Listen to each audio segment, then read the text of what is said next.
Hello, hello, and welcome to Community TV with Adaire. This is TV for you by TV from me, where I talk to people in the community, and I can't shut up. Hang on. TV with Adaire. This is TV for you by TV from me. Let me just turn that down. And we've got it all happening. Okay, there we go.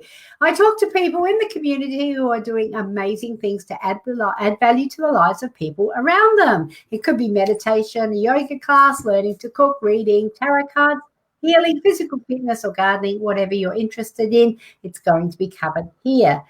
Now, we have some questions for you to ponder. Do you sometimes find that you struggle to keep your eating habits on track? Are there times when you eat out of boredom, stress, or just habit? Or perhaps you're overwhelmed about how to even start getting your eating habits back on track? If you've ever asked yourself these questions, this is the girl that you want to be talking to. I'd love to introduce Lisa Wells. Now, Lisa suffered with food addiction for over 10 years. If you've tried many times and many things to get your eating habits back on track and find that nothing has really worked for you long term, then you might need help addressing the issues that are behind the eating behavior. By building your inner strength and learning how to retrain your brain with healthy mind techniques for healthy eating, you'll start to get your eating habits back on track and start eating more consistently, creating more consistently healthy days for yourself. Welcome, Lisa.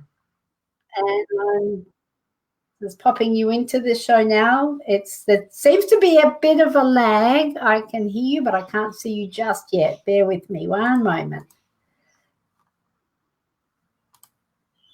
And all right. No, it's one of those things. Everything that can go wrong will go wrong. We've got Roz here, Sonia, and Wendy Phillips. Wendy, hello, welcome. I'm still trying to. Lisa, can I get you to refresh and jump back in, please, because it's not playing nicely. And while Lisa does that, I'll just explain that we're on mytimetv.live. We are community TV with Adaire, and we're syndicated out to over 50 channels of TV on demand through the Binge Network's TV syndication program. And I can see Lisa is back here in the, come on, it's I'd like, Lisa, it's actually not playing nice. Let's try one more time, because it should, all things being equal, it should actually have brought you up into the show by now. So, and Tansy's here. Hello. Do you know Tansy? You remember Tansy? Actually, Tansy, Lisa referred you to me. And you can say, Lisa, say hello to Tansy. No, she's gone again. This is live TV, people, and we're about, like, while we're waiting for Lisa, I'll just share you a story that I heard Daryl Summers say for Australians, that you that he had Hey Hey It's Saturday. If you remember Hey Hey It's Saturday, it played through the 80s and 90s, and Daryl Summers was the host of the show, and he was saying one, because they did all live, especially in the early days, and they had at one point a drunk wandered in, because they didn't have very good security at the Channel 9 network studios, and he had a drunk wander off the streets, and they had to incorporate, well, they didn't have to, but they incorporated him into some skit that they were doing, and nobody knew that the drunk wasn't supposed to be there. So I love that as a fallback story. Lisa, it's still not working. What I'm going to do, folks, please do not go away. I'm actually going to refresh my broadcast, and I'm going to come back in. So we're going to get this come hell or high water. Bear with me, folks, and thank you for your patience.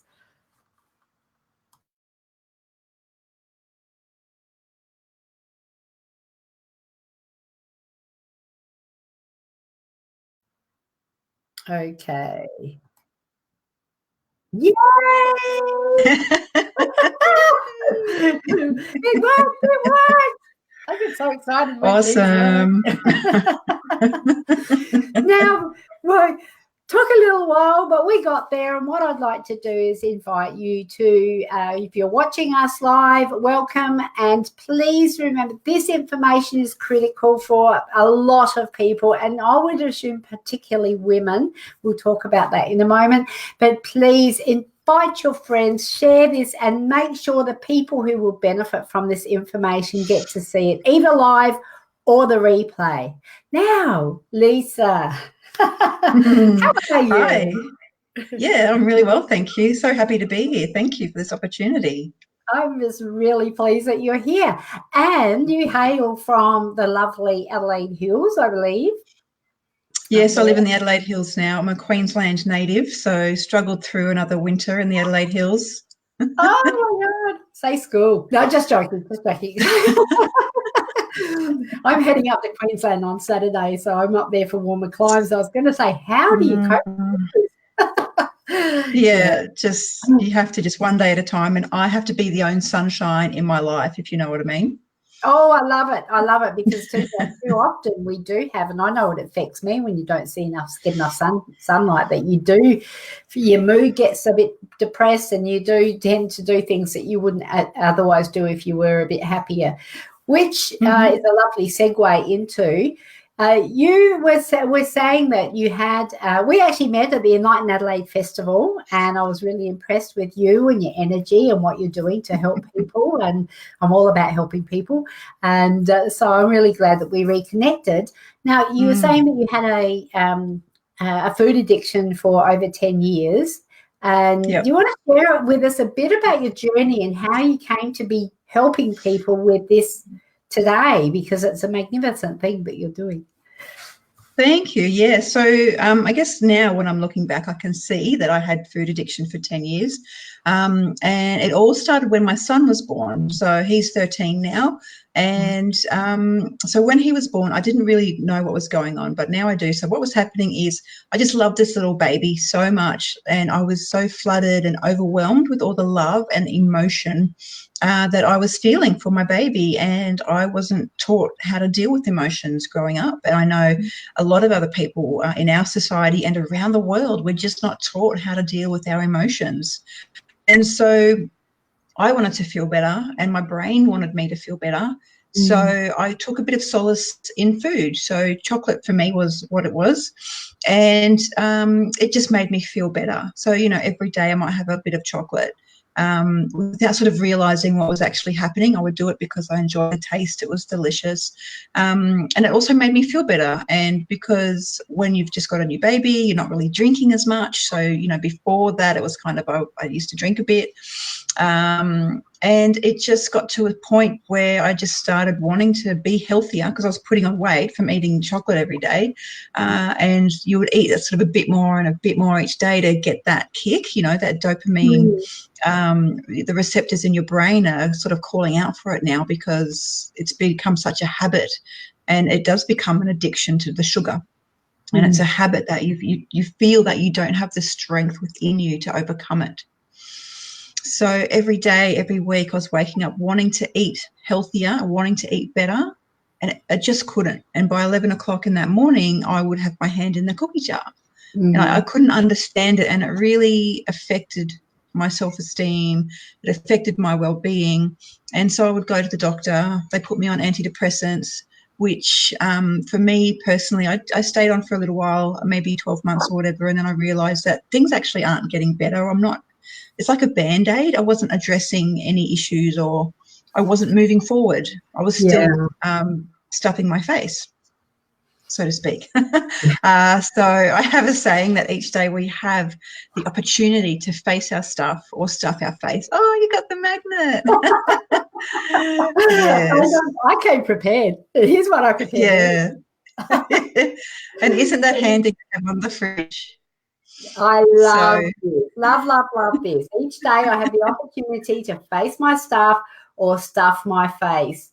I also struggled with food addiction for many, many years, and that was a big weight thing for me as well. And again, it's about, you know, stuffing down your emotions. And I think that is really, really relevant and timely to talk about, because we are, you know, we're in a space now where where we've got access to so much information, but so much bombards us as well. And, you know, and I think compounding that is like what we should look like and what we should be like and all of those pressures. And, you know, when it all comes over, gets too overwhelming, it's just like, oh, shit, it's the chocolate.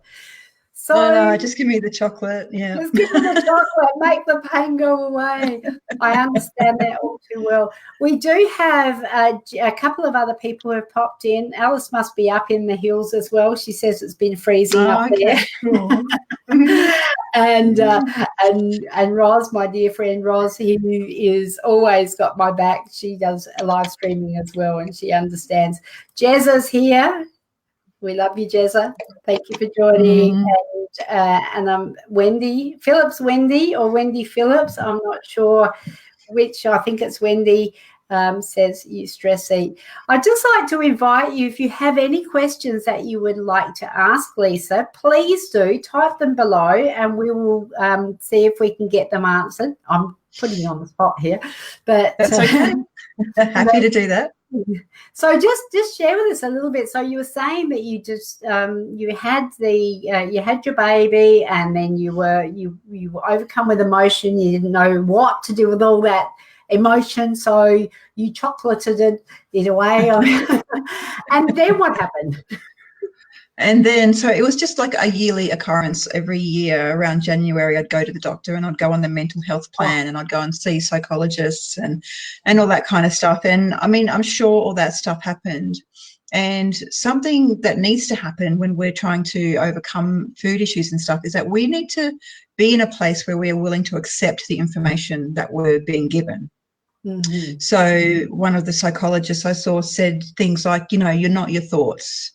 And I probably heard that heaps of times, but it didn't really mean anything to me until about maybe a couple of years later. I was reading The Power of Now by Eckhart Tolle, and it's an amazing book. And I tried to read it a few years before, and I started reading it. I'm like, I don't know what this guy's on about. I can't read this. It's not making any sense to me. Put it down. A couple of years later, pick it up again, had the most amazing light bulb moment. I'm identifying with my thoughts 100%. Oh, my Lord. Big light bulbs and lightning bolts and fireworks and everything was all going off. I'm like, yes, this is exactly what's happening. And, you know, I had this massive realization.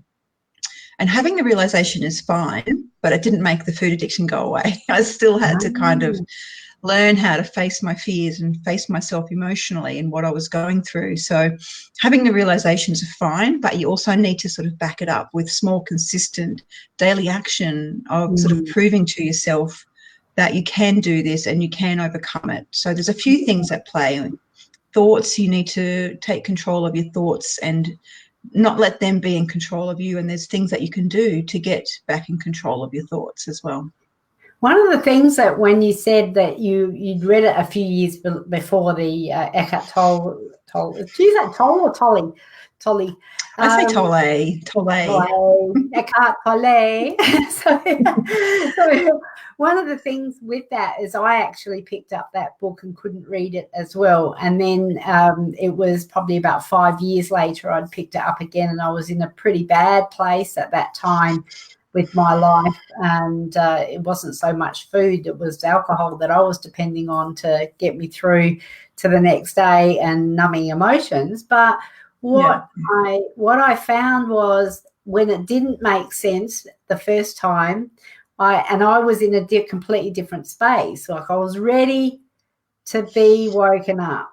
And I think, you know, if we're closed, if we're not ready to hear the message, then we're not going to hear it. And I had that with a couple of other books as well. So Alice is saying, how did you turn it around? You're about to share that with us. I knew that was coming. And Alice is saying it's in the hands. It is the hands going to the fridge or pantry as her reaction to appetite. It is the hands going to the fridge or pantry cupboard. I'm not quite sure I understand what you mean there, Roz. It might be to something if you wanted to expand on that a little bit, unless you picked up what she's meant by that. But otherwise, we can just have it. So how did you turn it around, Lisa? Very slowly. It takes small, consistent daily action. Yeah. So one of the first things I actually had to do was just sit at my kitchen table and feel whatever it was that was going on for me. So I call it discomfort. I had to feel discomfort.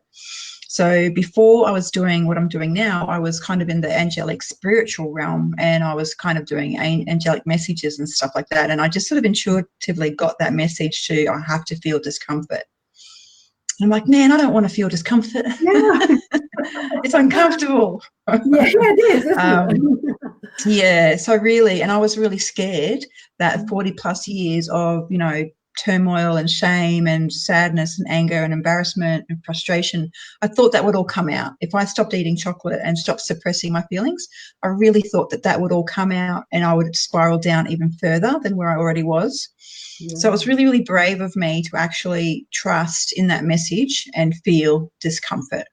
Yes. It doesn't mean that I automatically stopped eating chocolate then. It's a process. You're going to eat chocolate again, and you've got to be okay with it. It's going to happen, you know, because there's no straight line. We've all seen that diagram of success is up, down, backwards, forwards, you know, down, deep, up, highs and lows and all that kind of stuff. I might be able to pull another one out of a hat too.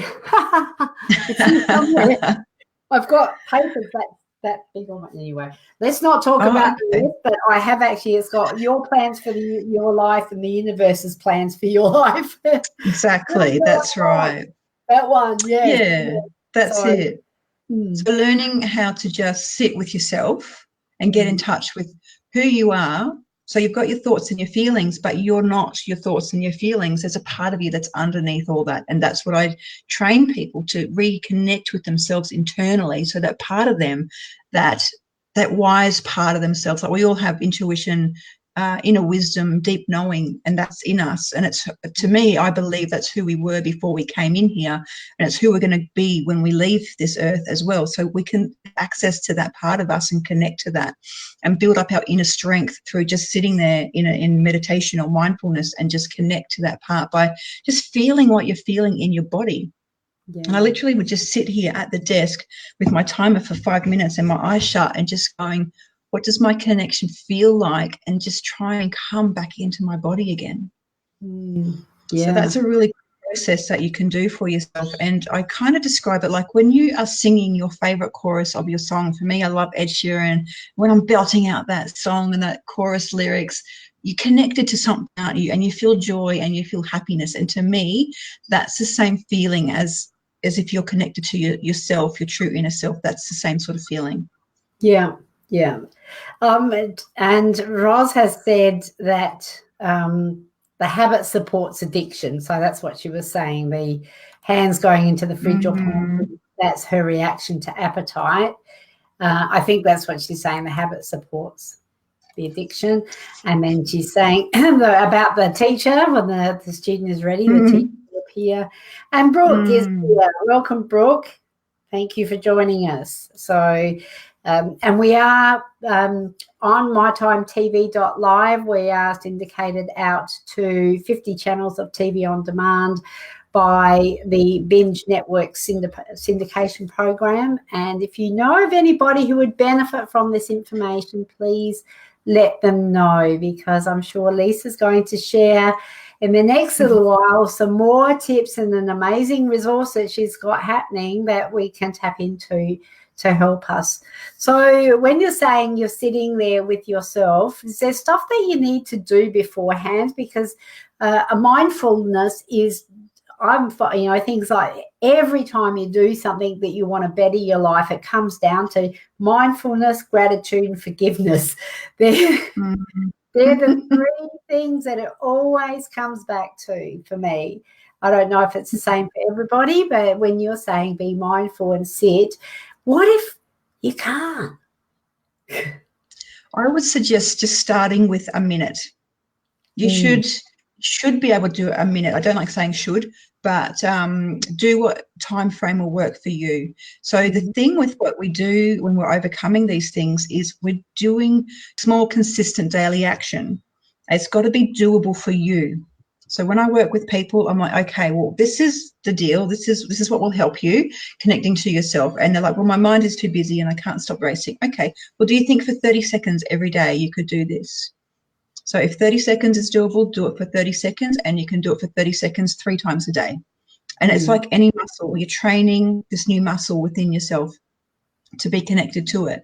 And it just depends on how badly you want it. 5 minutes is a long time, and it can be a long time when you're starting out. So that's why I just suggest even 3 minutes, or if that's too much, even 1 minute, it's an achievement. Okay, we want to start getting you towards some achievements. So that's why when I help people set goals for themselves with the healthy eating goals, it's got to be doable for them so they can actually achieve it. Yes. Yeah. So in something terms else, of, I'll go on. Yes.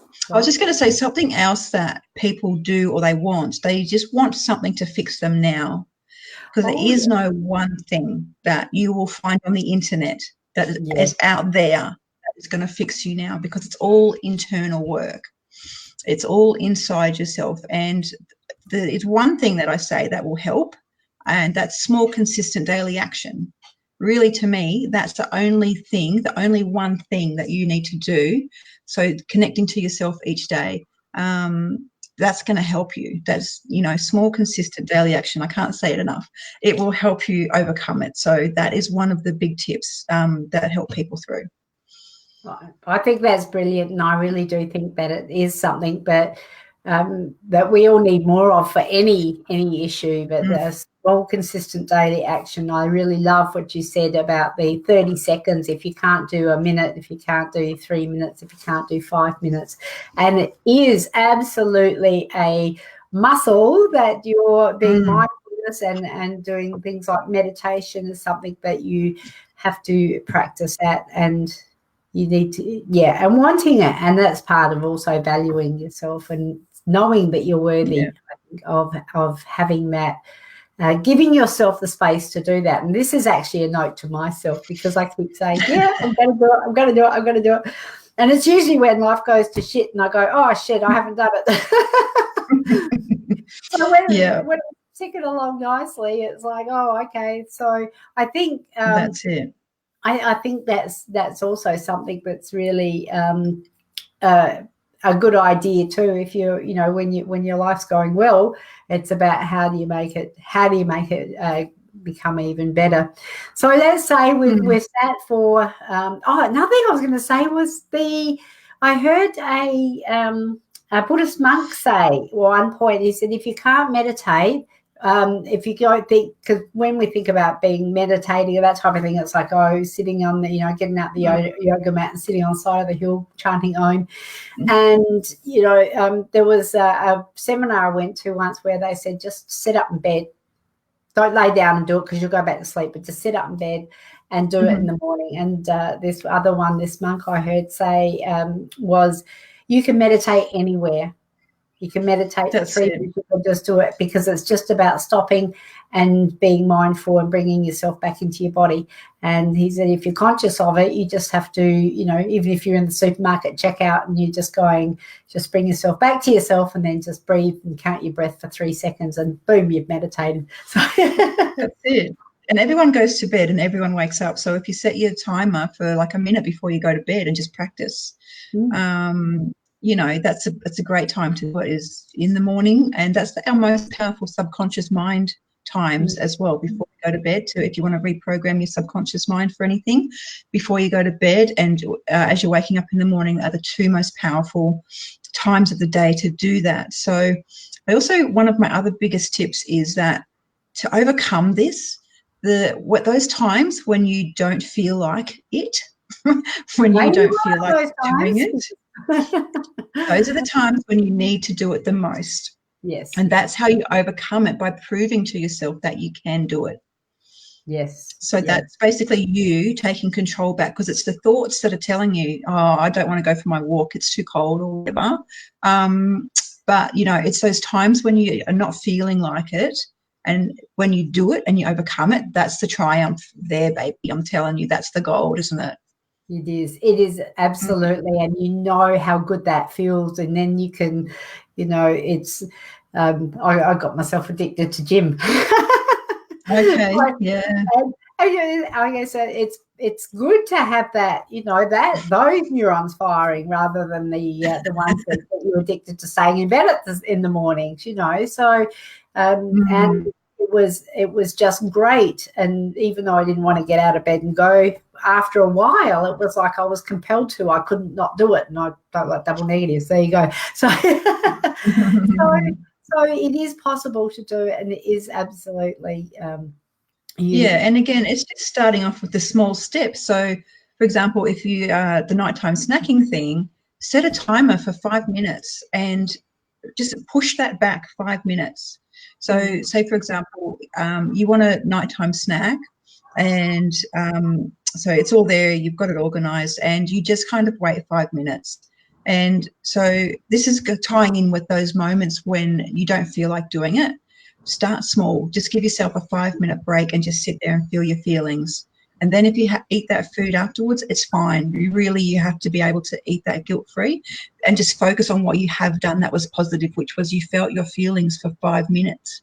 If you just do this technique for 12 weeks, at the end of the 12 weeks, you would have given yourself what you need emotionally. And you'll probably find that you're not reaching for that food as much. So you'll start off with the first week, 5-minute timer. I can eat that if I want. I'm just going to do this first. I'm going to feel my feelings first. I'm going to journal to that food that I don't want and do that. And then the next week you make it 6 minutes or 7 minutes, because you found that you can do that for 5 minutes. So then challenge yourself. What's the next goal? Can I do it for 10 minutes? Can I not eat that for 10 minutes? And that's just how you take back your power, small, consistent daily action, because you're not going to wake up tomorrow and bang, hey, never want chocolate again. Even now, it's still something that I'm mindful of, and it's something that is possibly we will live with in some aspect for the rest of our lives. We need to be mindful of what's going on in our thoughts. It's not like, hey, I've overcome 10 years of food addiction. I don't have problems anymore. I just can deal with them in a bit more better ways. So, yeah. So I just want to circle back to the journaling. Is that something that you teach people how to do?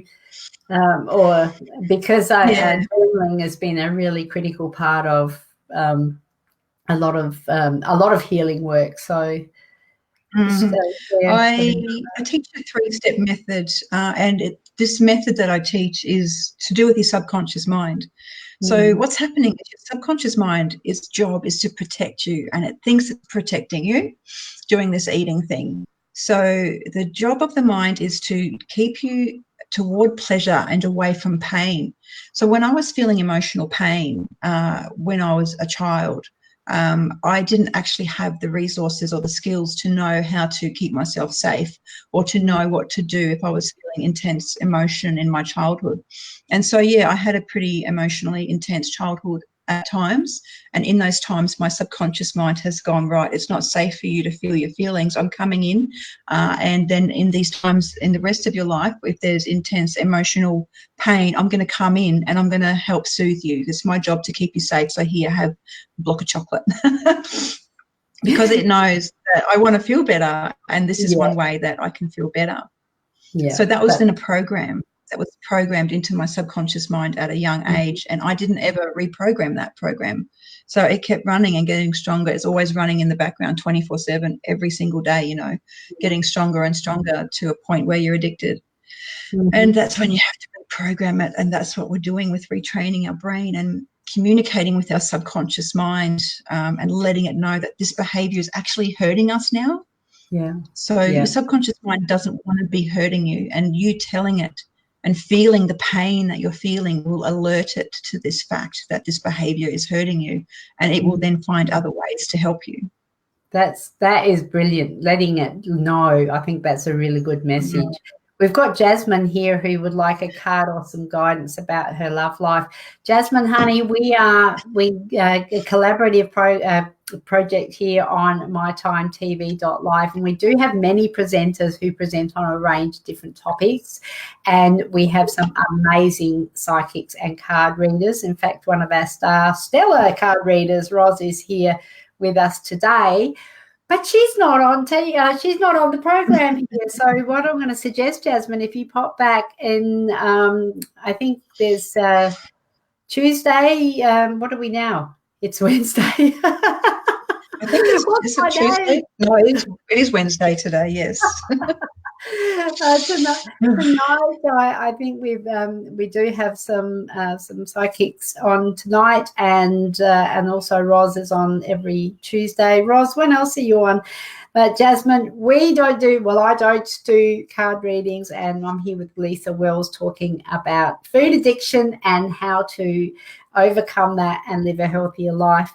Now, I do want to circle back again, and you did say, because we're nearly out of time, but you did say that when you are feeling like, you're talking about nighttime eating, and you were saying when you're feeling like doing that, no, you're talking about the meditation or being mindful, and you're saying when you feel like it, when you don't feel like it, that's the time when you really, really need to make that commitment to yourself to do that.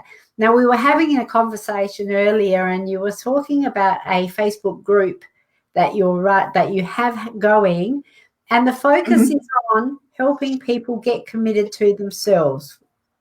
That's right. Yeah, I've started a 10-day video series on how to set healthy food goals and actually stick to them, because I know what it's like each week. This week I'm going to eat healthy. This week I'm just having soups and salads.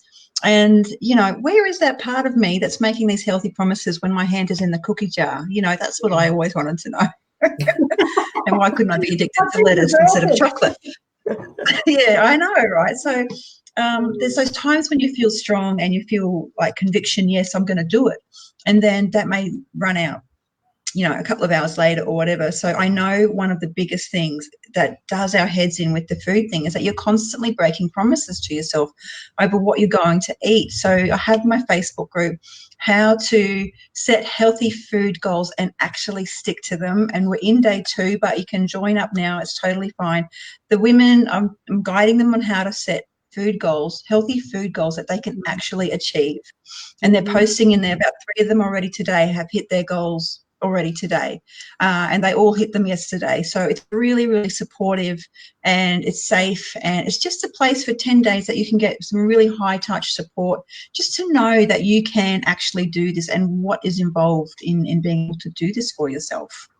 I love that. So if you don't mind, after the broadcast, just popping the link to the group in the comments. It's a free group, is that? Yeah. And you get lots of support, lots of love, lots of encouragement, and some tips around how to eat healthy and keep eating healthy. Promises to yourself while your hands in the cookie jar. No, we're not having that anymore. So that's awesome. Lisa, we're about out of time. Other half hour has flown, even with those few minutes at the beginning where it all went pear-shaped. So we're probably over time. You can contact Lisa above. I've put a link to her website and a link to her business page in the comments and the body of the post above.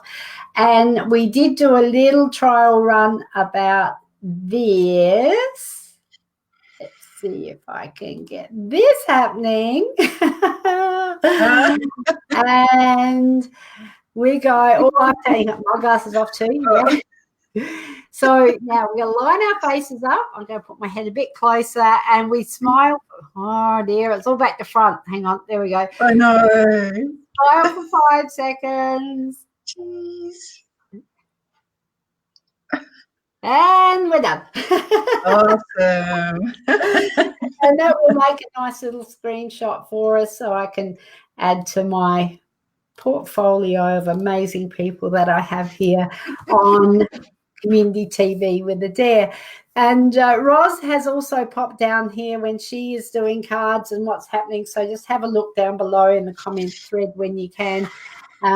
And please do remember, if you're here for the replay, and we would love for you to make sure as many people as possible get this information, because I'm sure that would be 99.9% recurring people on this planet who would absolutely value this information. Thanks so much for joining me, Lisa. Don't go anywhere.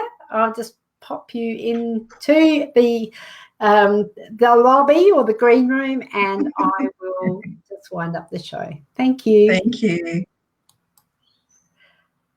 Okay, Lisa Wells, healthy food coach. You can connect with her. She is putting a link to her group in the body in the comments thread down there, and her business page is above. Give her a call, send her a message, or connect with her, because she has got some amazing hints and tips and tools and support that will help you become accountable and stay accountable to yourself on your loving yourself and loving your food healthy journey.